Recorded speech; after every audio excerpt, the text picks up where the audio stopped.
Ex-diplomat hails golden opportunity to reset Cambodia US partnership. The resumption of U.S.-Cambodia joint military exercises and the lifting of Washington's arms embargo on Phnom Penh present the perfect chance for the two countries to rebuild trust and expand cooperation in security and trade, an academic said. In an exclusive interview with Khmer Times, Ambassador Po Sotharak, retired diplomat, academic, and distinguished senior advisor to the Cambodian Center for Regional Studies, hailed the improvement in Cambodia-U.S. relations. This represents a golden opportunity, a new opportunity to reset U.S.-Cambodia relations, not just any normal relations, but a strategic relation. Resetting the strategic relationship between Cambodia and the U.S. It is very timely, said Sotharak.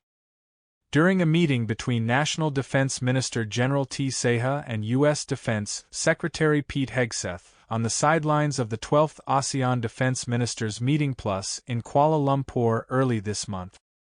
The two nations agreed to resume the Angkor Sentinel joint military exercises after nearly a decade of suspension.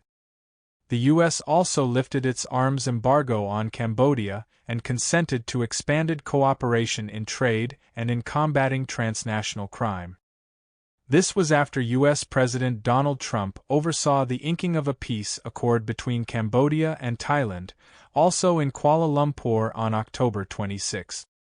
Malaysian Prime Minister Anwar Ibrahim, the ASEAN chair, was also witness to the signing. Sotharak said the resumption of joint exercises, the removal of the arms embargo, and broader cooperation would allow the two nations to rebuild trust. The arms ban was imposed in 2021 by the Biden administration over concerns over China's expanding military influence in Cambodia, as well as human rights issues and alleged corruption. Cambodia and the U.S. this year celebrated the 75th anniversary of their diplomatic relations, marking a milestone in their enduring partnership. Sotharak noted that the U.S. brokered ceasefire followed by a peace accord in the Cambodia-Thailand border conflict showed that Washington still considered Cambodia to be an important partner. "We are not an enemy to America. We are a friend," he stressed, adding that renewed engagement reflects U.S. recognition of Cambodia's role in regional peace and security. The U.S. mission to ASEAN reported that at the ASEAN summit in Kuala Lumpur in July, Trump and Prime Minister Hun Manet had the first leader-level meeting between the two countries since the Cambodian leader assumed office in 2023. Based on Cambodia's diligent pursuit of peace and security, the United States will remove the arms embargo on Cambodia, and both sides agreed to restart the bilateral Angkor Sentinel defense exercise, last held in 2017, the mission said on July 26.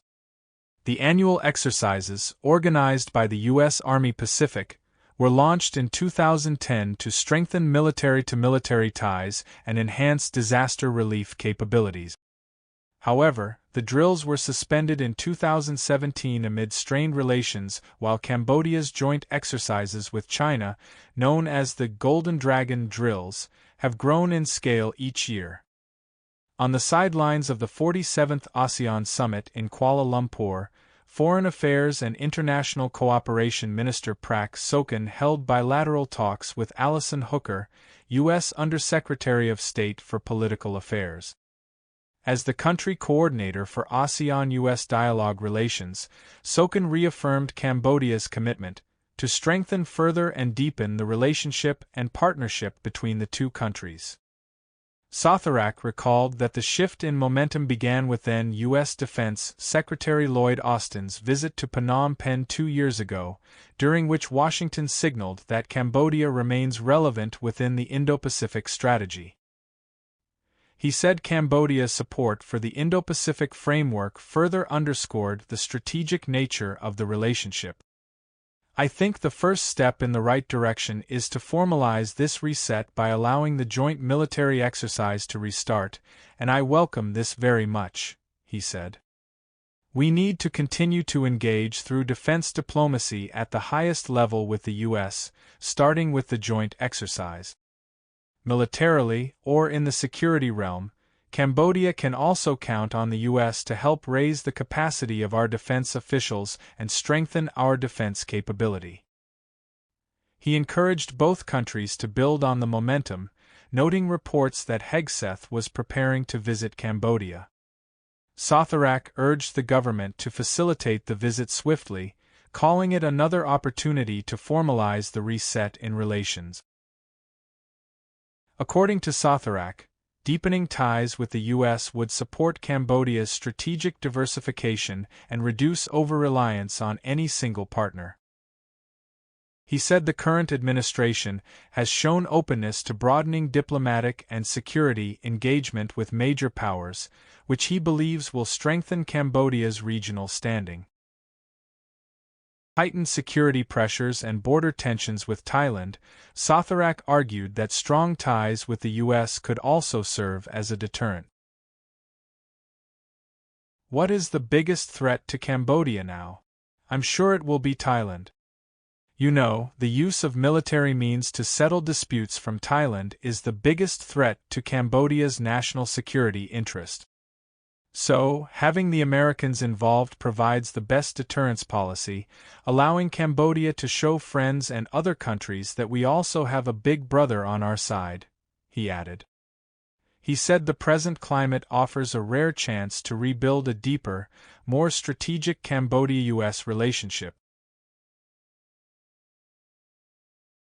Cambodia must have both military readiness and deft diplomatic skills in dealing with the renewed tensions with Thailand, which are rooted in the latter's internal political crisis. International experts said. They noted that Bangkok appears increasingly dismissive of international advice and concern.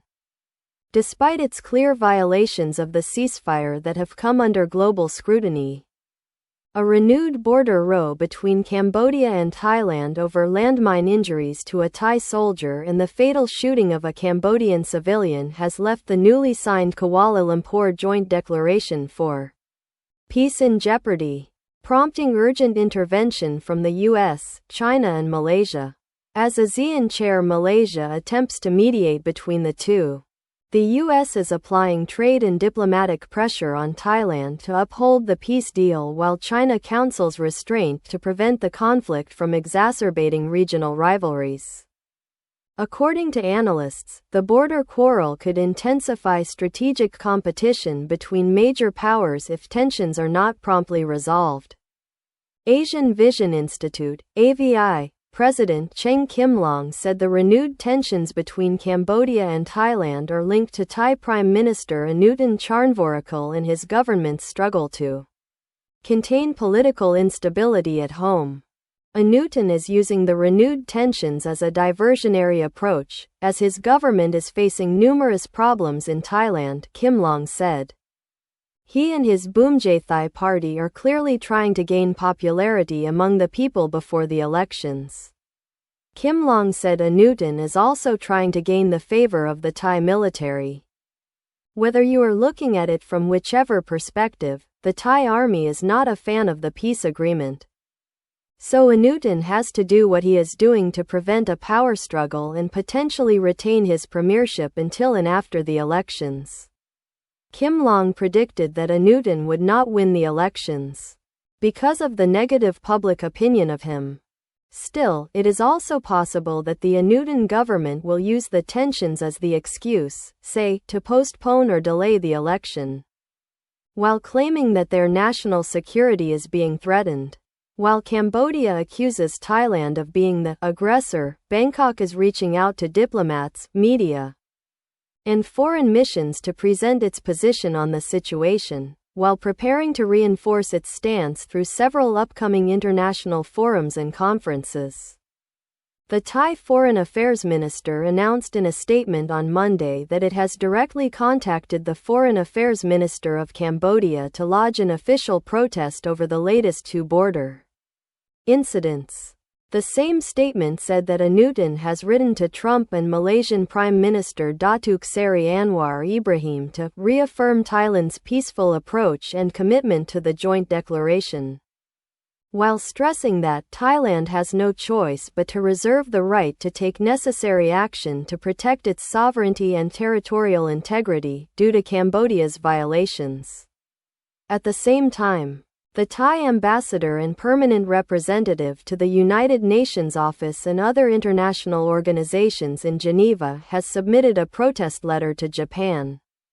President of the Meeting of States Parties to the Anti-Personnel Mine Ban, Ottawa, Convention, on the landmine incident and requested that the letter be circulated to all state parties.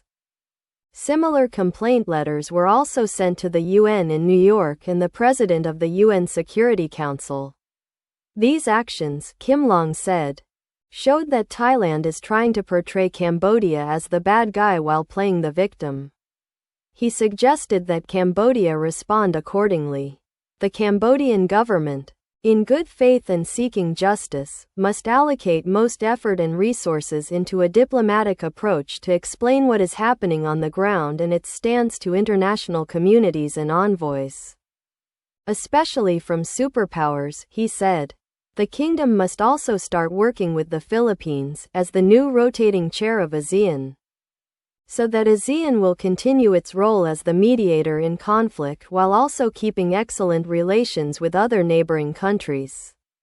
While diplomacy is crucial, Cambodia also needs to brace itself militarily to defend its territory in case of another invasion, said Documentation Center of Cambodia Director Yuk Chong. Yuk described the current Cambodia-Thailand situation as a harsh peace.